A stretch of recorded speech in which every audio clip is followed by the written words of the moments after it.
Vous informer, c'est notre devoir, madame, messieurs. Bienvenue à cette grande session d'information de la soirée. Ouvrons cette session d'information par cette nouvelle élection du bureau définitif de l'Assemblée provinciale de Kinshasa. Lévi Mbuta du regroupement politique 4AC est élu ce samedi 20 avril 2024, président de cet organe délibérant. C'était à l'issue d'une plénière présidée par Daniel Iyeli, premier secrétaire du bureau d'âge, en raison de l'absence d'Amos Mbokoso, obtenu 23 voix sur le 43 votants. Lévi Mbuta bat légèrement son challenger Cheikh Jésus Noël avec un écart de 3 voix. Suivez.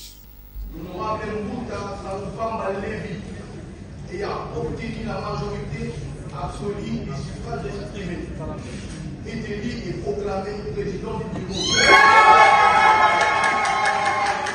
Le voile est levé à l'Assemblée provinciale de Kinshasa. La configuration du bureau définitif est enfin connue. Au perchoir de cette institution, Lévi Mbuta, qui sera secondé par Germaine Chinyama, André Kongolo, Clovis Samba, élus respectivement au poste de président, rapporteur adjoint et questeur. Comme vous venez de les suivre, voici les résultats des scrutins.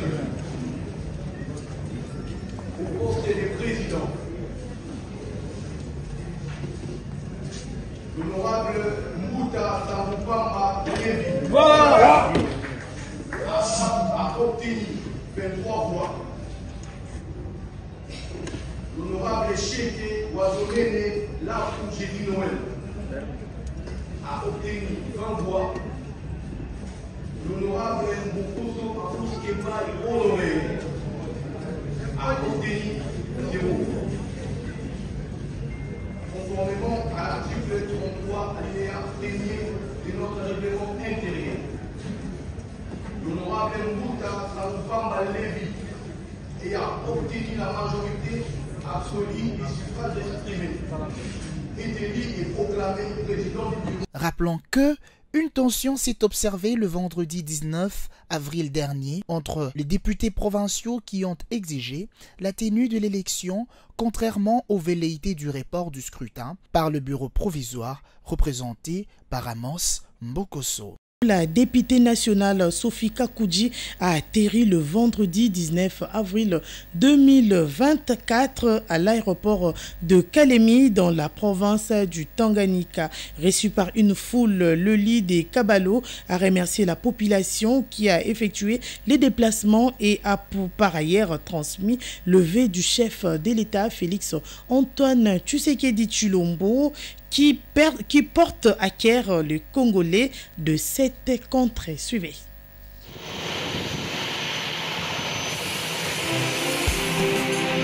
C'est aux alentours de 10 heures que l'avion transportant la députée Sophie Kakouji, candidate gouverneur de Tanganyika, a atterri sur le tarmac de l'aéroport de Kainda à Kalemi.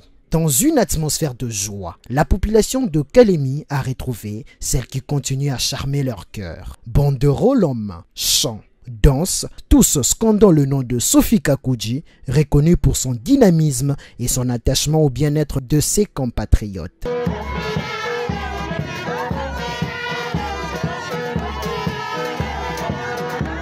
Dès sa sortie de l'aéroport, l'élu de Kabalo a eu droit à une escorte motorisée suivie d'une foule impressionnante, l'accompagnant jusqu'à l'hôtel Victoria, lieu de transit où elle a remercié la population et a transmis le vœu du chef de l'État qui porte à cœur les Congolais de cette contrée. Batota Tanganyika Mujambo! Batota Mama Sophia Mujambo! Namipikia asante sana vraiment kwa kujimobilize kwa kunipokelea, inaonesha kama munanipenda, inaonesha kama muko na espoir kwangu. Leo siwezi kusema mingi, siku ya kusema itafika, lakini nilipenda tu kumipatia salamu kutoka yulu wa chef de l'Etat Felix Antoine Tshisekedi. Alinituma na salamu yenu ya kusema nikweni milamukie mwe batoto wa Tanganyika na kumionyesha kama eko nyuma yenu, anamipenda, malalamiko yenu eko nasikia. Aksantine. Signalons que cette visite bénéficie d'un soutien total de son regroupement 4AC ainsi que son parti politique, l'Action commune pour la République. Respectivement, candidat gouverneur et vice-gouverneur de la ville-province de Kinshasa, Daniel Bumba de l'IDPS et Ediyeli Molangui du MLC ont été présentés officiellement aux militants de ces deux formations politiques. C'était lors d'une activité organisée devant le siège du Mouvement pour la libération du Congo MLC de Jean-Pierre Bemba Gombo. Suivi. Venus de tout le coin de la capitale, le militant et sympathisants de l'Union pour la démocratie et les progrès sociaux et ceux du Mouvement pour la libération du Congo assistent à la présentation de ces candidats, gouverneurs et vice-gouverneurs de la ville de Kinshasa, Daniel Bumba et Ediyeli Molangui, pour le compte de l'Union sacrée de la nation. Habillés en t-shirt blanc, en banderole et calico en main, ces militants ont scandé des chansons de loge pour ces tickets de la famille politique du chef de l'État Félix Antoine Tshisekedi Tshilombo. Président national de Ligue de jeunes du MLC, Aldarish Luboya, a expliqué le pourquoi de cette manifestation. Oui, aujourd'hui nous sommes là, nous avons été là pour la présentation solennelle du ticket de l'Union sacrée pour le gouvernorat de la ville de Kinshasa. Donc vous avez l'honorable Daniel Mbaki et vous avez l'honorable Ediyeli Molangui du MLC, parce que Daniel est de l'UDPS. Donc c'est le ticket désigné par l'Union sacrée pour briguer le mandat du gouvernorat de Kinshasa. L'Union sacrée, c'est une union qui tourne autour des idéaux. Il y a un objectif, et l'objectif c'est d'arriver à trouver des solutions pratiques pour notre pays. Et bien sûr, vous avez aussi tout ce qui émane de l'Union sacrée vient d'abord de ce souci-là, le souci de bâtir quelque chose, de construire quelque chose qui soit au bénéfice de notre population. Mais vous avez aussi deux candidats qui sont quand même pétris de compétences et qui sont des jeunes, il faut le dire, et qui sont en même temps porteurs, nous allons dire, de beaucoup d'espoir pour notre... Notons que, suivant le calendrier de la Commission électorale nationale indépendante, les élections de gouverneurs et vice-gouverneurs auront lieu le 29 avril prochain sur toute l'étendue de la République. Tout à fait autre chose à Goma, dans la province du Nord Kivu. Le service de renseignement de la 34e région militaire s'est emparé des 6 jeeps, plutôt Land Cruiser, portés disparus depuis 4 mois, détenus par de malfrats. Les auteurs commanditaires de ces vols saisis par les forces de l'ordre ont été présentés à la presse par le commandant de cette souche chargée de la sécurité, Alain Bani Tétésia, général-major. Suivi.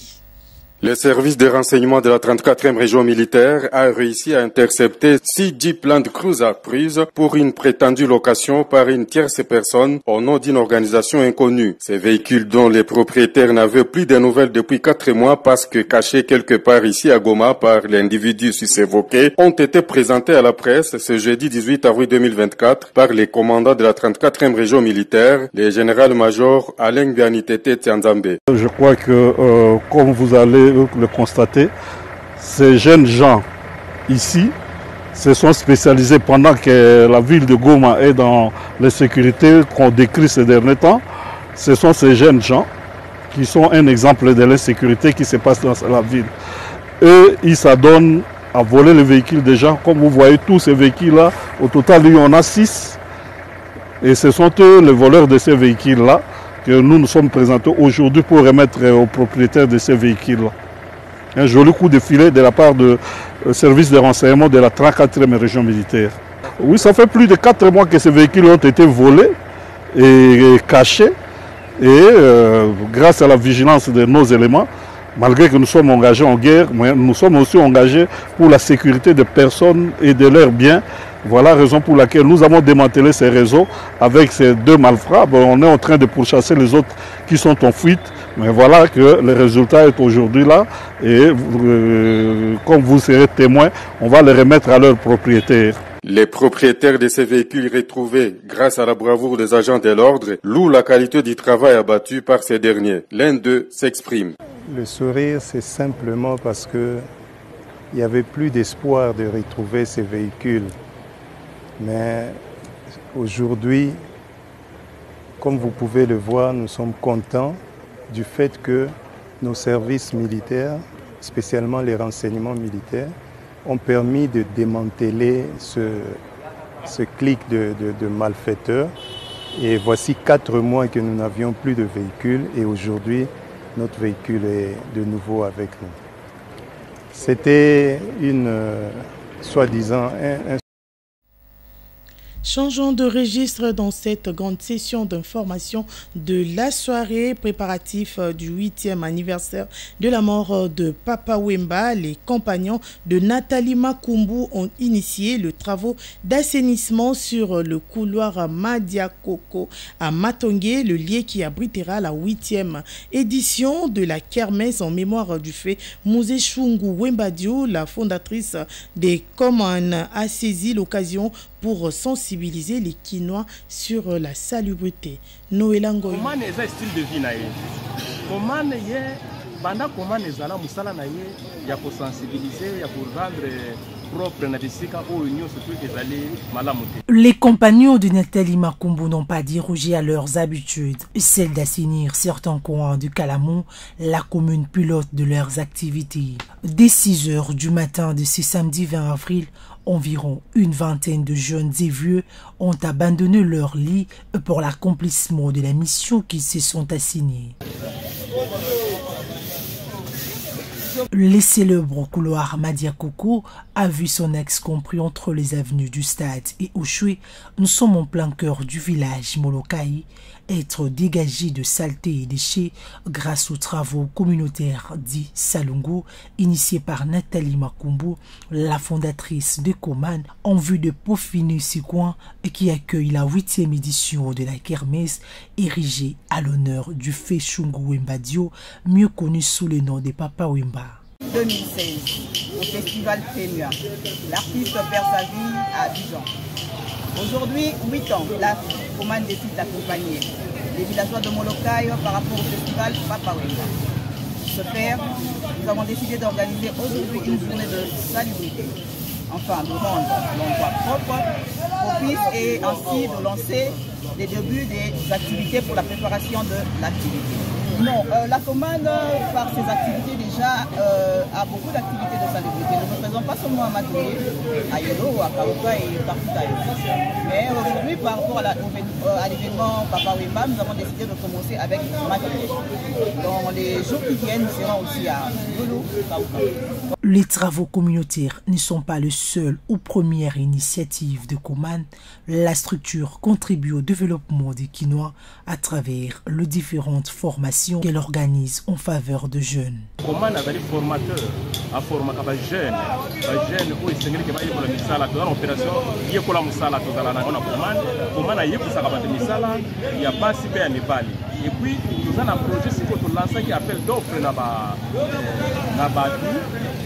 va financer parce que dans le projet pour lancer, il y a formé au moins 500 jeunes et puis pour accompagner 500 mamans parce que comment nous allons accompagner et puis pour former et rendre le mouton comme utile dans la vie dans la société. Ces feront durant toute la période de cette kermesse.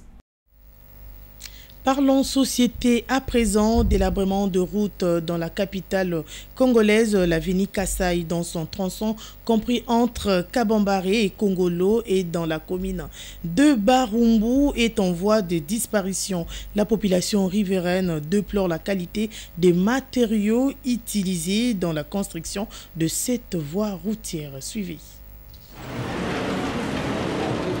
Quand prendra fin le règne de la dégradation des artères dans la mégalopole congolaise? Telle est la question qui taraude les esprits de Kinois. Nous sommes sur l'avenue Kassai dans son tronçon compris, entre les rues Kabambaré et Kongolo, dans la municipalité de Barumbu, au nord de la capitale congolaise. Ici, l'artère est grièvement endommagée. Une mare d'eau d'allure d'un lac artificiel entrave la fluidité du trafic routier sur cet asphalte en voie de disparition. Cette situation criante n'épargne pas non plus les piétons, astreints de circuler en file indienne au bord de la rue, question d'éviter les flaques d'eau. L'état sinistre de cette voie routière qui débouche vers le grand marché de Kinshasa inquiète au plus haut point les usagers de cette route, mais Kimatota, natif de ce quartier, estime que le macadam devrait être construit à partir de matériaux adéquats pour perdurer dans le temps. Je suis né ici à 26 en 1968.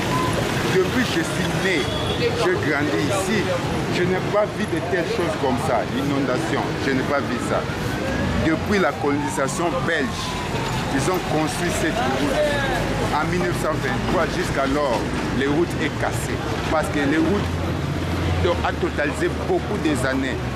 Donc il faut faire quelque chose de plus meilleur dans notre pays. C'est la faute des constructeurs. Il faut faire construire comme l'autoroute. Hein? Tu fais des barres de fer avec cimenté, avec des caillasses. Tu fais ça en épaisseur ou bien de 60 cm. Après, tu mets les goudrons. Nous, nos ingénieurs, ils fabriquent des choses sans bonne étude. Ils prennent les goudrons avec les sables. Non, on ne fait pas comme ça. Miroir de la République démocratique du Congo dans le monde, la ville de Kinshasa doit être entretenue de manière à vendre positivement l'image de ce pays. Prenons cette actualité sportive en bref pour boucler complètement cette grande session d'information. Le tout-puissant Mazembe est accroché cet après-midi dans son entrée de Kamalondo par le national Al-Ahly d'Égypte par le score nul et vierge de 0 buts partout dans un match pour la manche aller de la demi-finale de la Ligue des champions de l'ACAF. Ultra dominateur, les langues de la rencontre, les Corbeaux n'ont pas su faire sauter les Égyptiens et iront chercher leur place en finale sur les terres de Pharaon dans une semaine. C'est la fin de cette grande session de formation de la soirée. Madame, Messieurs, merci de l'avoir suivi.